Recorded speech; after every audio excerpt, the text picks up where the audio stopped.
Strong street में आप सभी का स्वागत है। आज हम एक बहुत ही इंटरेस्टिंग पावर इंफ्रास्ट्रक्चर कंपनी की बात करने वाले हैं। एक ऐसी कंपनी जिसका मेन बिजनेस मतलब कोर बिजनेस तो एकदम रॉकेट की स्पीड से भाग रहा है, लेकिन कहानी में एक ट्विस्ट है। अब ये कंपनी एक बहुत बड़ा दांव खेल रही है। एक ऐसा दांव जो या तो इसे अगला मल्टी बैगर बना देगा या फिर हो सकता है कि ये इन्वेस्टर्स के लिए एक महंगा सबक साबित हो। तो सवाल बिल्कुल सीधा सा है ना, कि क्या विवियाना पावरटेक में वो दम है जो इसे एक मल्टी बैगर बना सके, या फिर ये एक बहुत बड़ा रिस्क है जो उल्टा भी पड़ सकता है। चलिए, आज की इस चर्चा में हम सब मिलकर इसी सवाल का जवाब ढूंढने की कोशिश करते हैं। तो किसी भी कंपनी को समझने के लिए सबसे पहले उसके आधार, उसकी बुनियाद को समझना जरूरी है। तो चलिए सबसे पहले विवियाना के कोर पावर बिजनेस को ही समझते हैं, जो असल में इसकी पूरी ग्रोथ की नींव है। अब अगर बिल्कुल आसान भाषा में कहूं तो विवियाना उन कंपनियों में से है जो हमारे देश का पावर ग्रिड बनाती है। मतलब वो पूरा जाल, वो नसें जिनसे होकर बिजली हमारे घरों तक पहुंचती है। बड़ी बड़ी ट्रांसमिशन लाइनों से लेकर डिस्ट्रीब्यूशन नेटवर्क तक ये देश के कोने कोने में बिजली पहुंचाने का जो जरूरी काम है वो करते हैं। तो इनका जो मेन काम है उसे इंडस्ट्री की भाषा में कहते हैं ईपीसी। ईपीसी मतलब इंजीनियरिंग, प्रोक्योरमेंट और कंस्ट्रक्शन।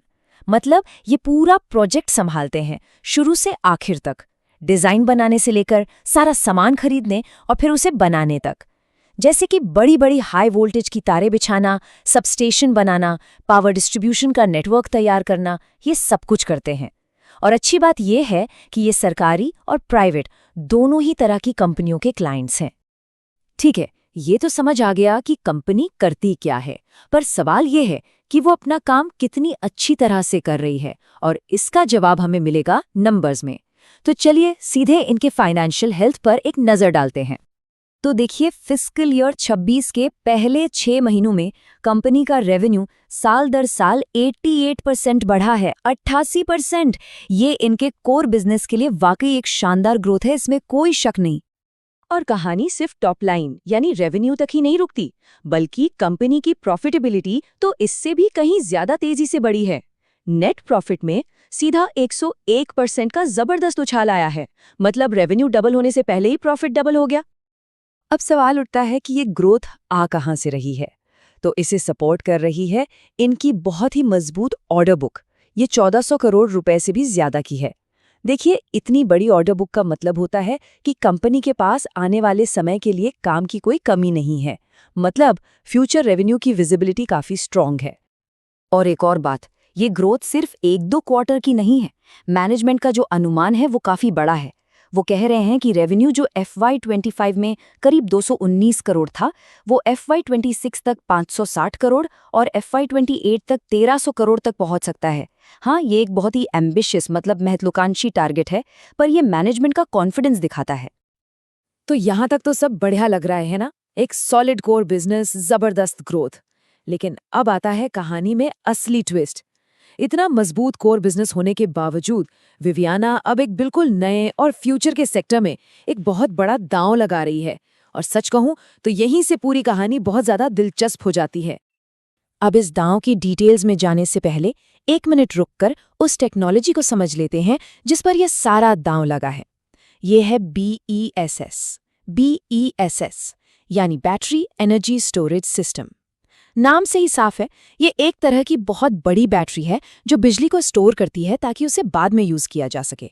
सोचिए, जब सोलर या विंड एनर्जी नहीं बन रही हो तब ये स्टोर्ड एनर्जी काम आती है।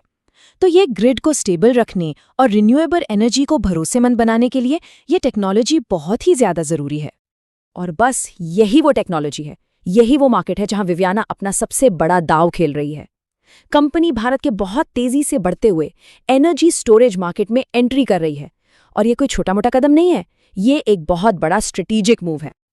और सुनिए, ये सिर्फ कागजों पर बने प्लान्स नहीं है, कंपनी ने एक्शन भी ले लिया है। उन्होंने पहले ही 2 बड़े प्रोजेक्ट्स अपने नाम कर लिए हैं। एक राजस्थान में करीब 302 करोड़ का और दूसरा गुजरात में लगभग 208 करोड़ का। मतलब कुल मिलाकर इस नए नवेले बिजनेस में 511 करोड़ से ज्यादा के ऑर्डर तो पहले ही आ चुके हैं। अब कंपनी के इसी कदम ने मार्केट में एनालिस्ट्स और इन्वेस्टर्स के बीच एक जबरदस्त बहस छेड़ दी है। सवाल ये है कि क्या ये एक जीनियस मूव है, एक मास्टर स्ट्रोक, या फिर ये एक महंगा भटकाव है जो कंपनी को उसके कोर बिजनेस से दूर ले जाएगा। और जो लोग इस पर सवाल उठा रहे हैं उनकी चिंता का मेन पॉइंट यही है। जैसा कि उनकी हाल की अर्निंग्स कॉल में एक एनालिस्ट ने सीधा सीधा पूछा, आप 12 साल के रेवेन्यू स्ट्रीम के लिए 300 करोड़ रुपए का इन्वेस्टमेंट कर रहे हैं, क्या ये मैथ, ये हिसाब किताब इन्वेस्टर्स के लिए सही बैठता है? चलिए इस चिंता को थोड़ा और गहराई से समझने के लिए नंबर्स को देखते हैं। देखिए, इस प्रोजेक्ट पर जो कुल खर्चा आएगा, जिसे हम कैपेक्स कहते हैं, वो है करीब 300 करोड़। अब इस 300 करोड़ का 75 से 80% पैसा कंपनी कर्ज लेकर लगाएगी। मतलब ब्याज का एक बहुत बड़ा बोझ सिर पर रहेगा। और इसके बदले में मिलेगा क्या? सालाना रेवेन्यू सिर्फ 40 करोड़ के आसपास। तो आप खुद सोचिए, भारी ब्याज चुकाने के बाद शुरुआती सालों में प्रॉफिट कमाना कितना मुश्किल होगा।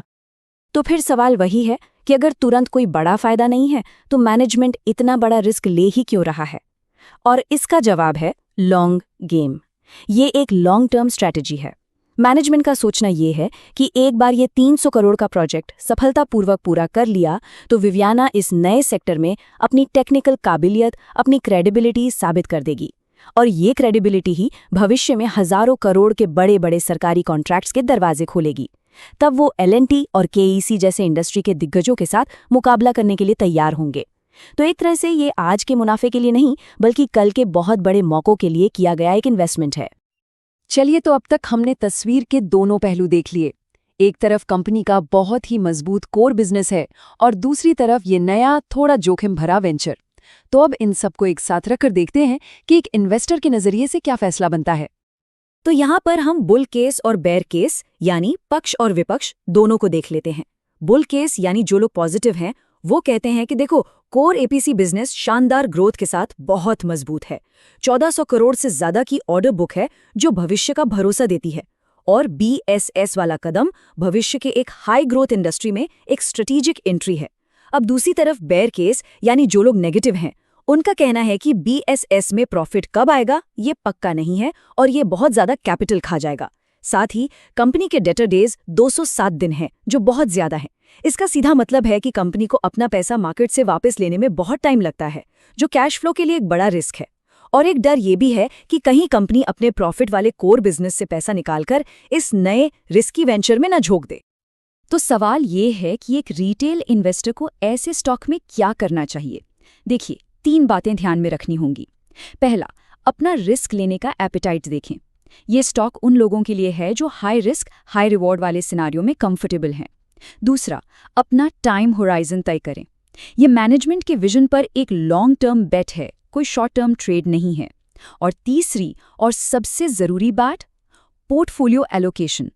एक बैलेंस्ड पोर्टफोलियो में ऐसे स्टॉक की जगह सैटेलाइट होल्डिंग के तौर पर होती है। मतलब आपके कुल पोर्टफोलियो का एक बहुत छोटा हिस्सा, मान लीजिए 1 से 2%, जिसे आप ऐसे पोटेंशियल मल्टीबैगर्स को ट्रैक करने के लिए रखते हैं। तो आखिर में पूरा का पूरा निवेश का फैसला बस एक ही सवाल पर आकर टिक जाता है। एक इन्वेस्टर होने के नाते क्या विवियाना में निवेश करना आज की साबित हो चुकी ग्रोथ पर दाव लगाना है, या फिर मैनेजमेंट की कल की उस बड़ी स्ट्रेटेजिक सोच पर दाव लगाना है?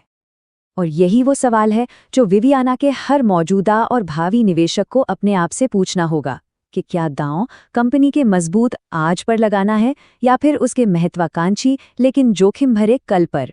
इस सवाल का जो भी जवाब होगा वही आपके निवेश के फैसले को तय करेगा। उम्मीद है कि इस डीप डाइव से विवियाना पावरटेक की पूरी तस्वीर समझने में आपको मदद मिली होगी। अगर ऐसा है तो इस कोशिश के लिए एक लाइक जरूर करें, स्ट्रॉन्ग स्ट्रीट को सब्सक्राइब करना ना भूलें और इसे अपने इन्वेस्टर दोस्तों के साथ शेयर भी करें। और सबसे ज़रूरी बात, नीचे कमेंट्स में हमें ज़रूर बताइए कि अगला स्टॉक कौन सा होना चाहिए जिस पर हम इसी तरह का एक डिटेल्ड एनालिसिस लेकर आएं।